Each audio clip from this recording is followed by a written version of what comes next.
the way it came across and the way it was communicated, and it did give the impression of a conflict, a difference of view between the manager and the board. And that's something in any football organisation one doesn't want. So that certainly wasn't helpful.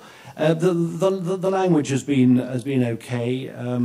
It was a certain degree of an issue about it, and telephone conversations, for example, were not the easiest. But we got by perfectly okay for the last few years. Okay. Ian? David, in your statement last night, you said that Fabio's decision was the right one. You made a point of saying that. That would sound, do you understand why that might sound as if you encouraged, in that meeting, you encouraged Fabio Capello's resignation? I don't think we encouraged it. I repeat, we had a very open exchange of views. Alex would comment himself on the level of questioning that there was, and sometimes during these sorts of meetings, a feel emerges from the participants. And I can't read Fabio's mind, but an hour later, when I went into his office to just sort of carry on the conversations, he came up with the desire to come out of this post. Alex, can you just answer your thoughts on the Well, just to reiterate the point that David's made, I think on the basis that Fabio felt the best thing to do was to resign, we thought the best thing to do was to accept that position. There was no point having a manager who didn't want to be in the job.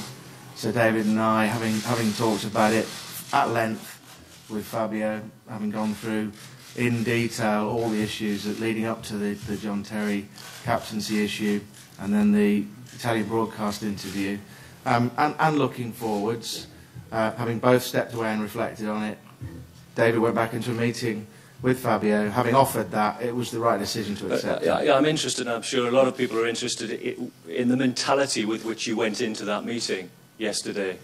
Did you want rid of Fabio Capello? No, I can answer that. We went in with an open mind. Yeah. There were serious issues, and we've been very concerned about the fallout from last Sunday's interview. That goes without saying. I mean, it's been mega news, not the sort of stuff that any of us want to read. So we went in with concerns, but we went in with open minds. So you went in expecting Fabio Capello still to be the England manager today?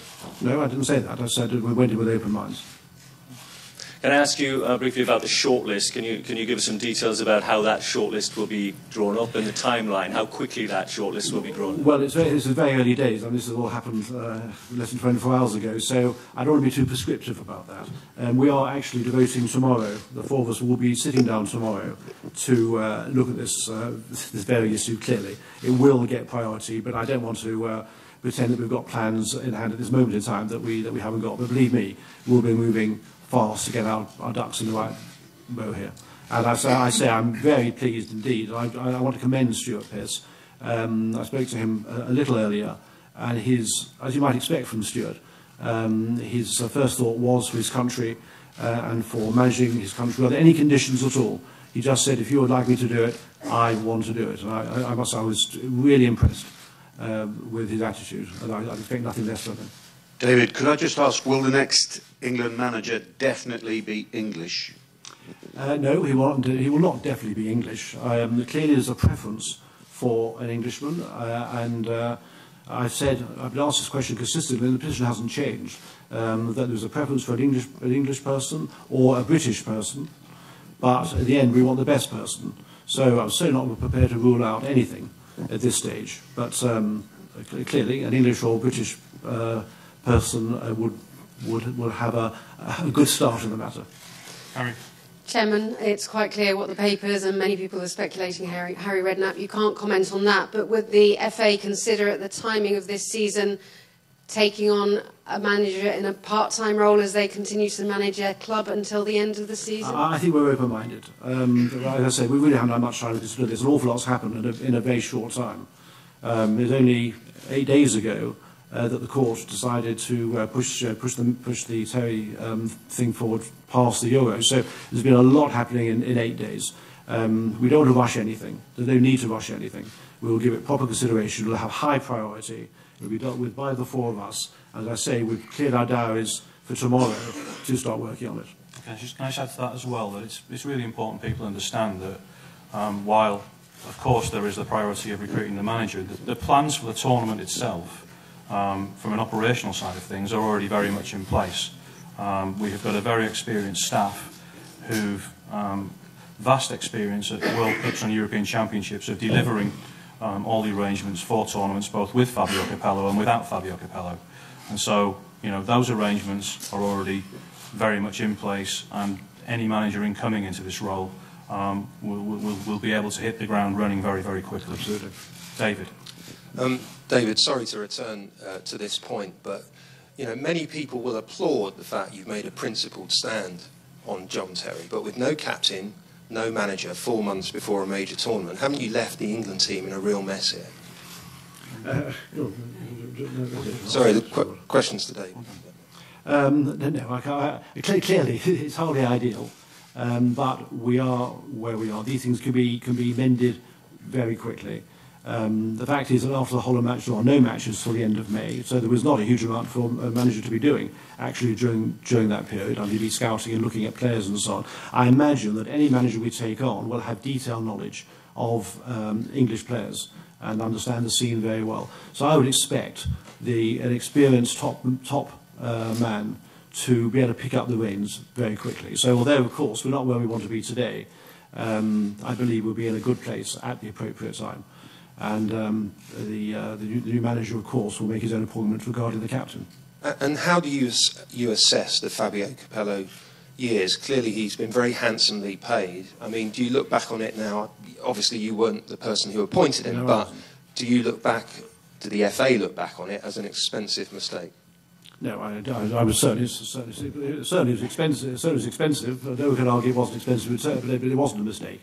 I mean, he has been a great manager in his time, and he's done a great deal of good for us. We all, no one's going to defend the South African World Cup performance, but the qualifications that we've had for the two tournaments have been, you know, really perfectly acceptable. You know, I think if you're asking me that the qualifications this year has been interesting. In the away matches, we've done, I think, extremely well. I think we performed very well away from home, less well at Wembley, interestingly. And there's questions of confidence, perhaps, of the players and issues that you all know. And I'm hopeful that a new manager perhaps can imbue that additional confidence in the side. Good sides, great sides, tend to do extremely well at home. And I'd be looking forward to seeing some real high-class performances at Wembley to get the fans excited and get that dominance at home that we all want to see. Okay. David, what lessons have been learned from this entire saga dating back to the John Terry allegations? And will there be a code of conduct put in place for players in future that they'll have to stick to rather than have this flip-flopping? Yes, thank you. So that's a good question.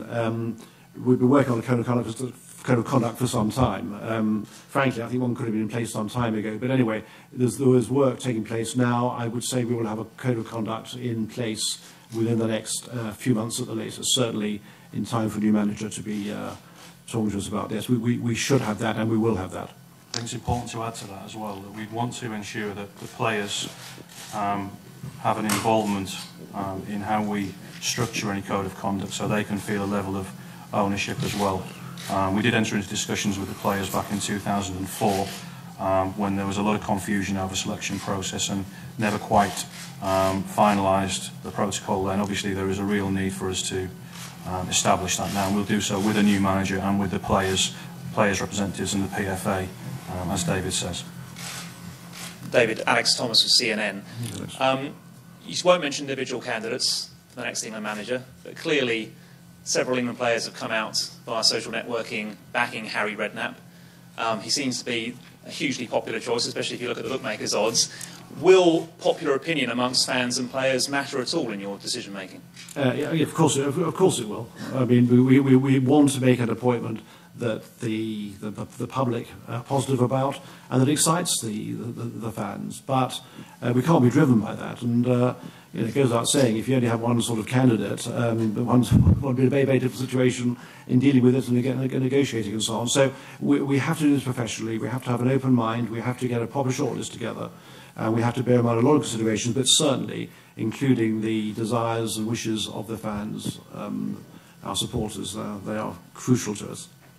David, you paid Fabio a lot of money to manage this team, and yet you take a decision as serious as stripping the captain of the armband above his head, effectively, and then informing him of your decision. Do you understand why he felt his authority had been undermined? Do you sympathise with him? I do understand. I mean, this was a matter of circumstance. Things moved very fast. We had a decision on a Wednesday. Had to consult 13 board members over the next period. We came to a decision early Thursday evening. We spoke to Fabio as soon as we possibly could.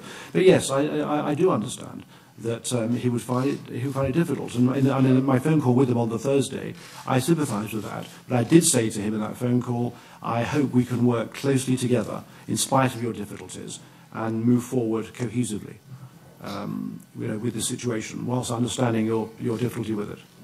Okay. Last question, Steve, please.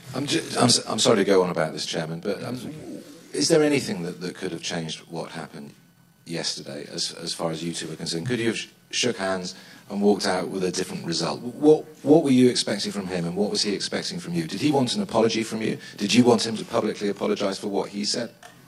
I can't read his mind as what he wanted. I can only really repeat what I've said already, that we did this I think very professionally, in great detail, with great courtesy, and in the end he concluded as he did. So I can't add to that.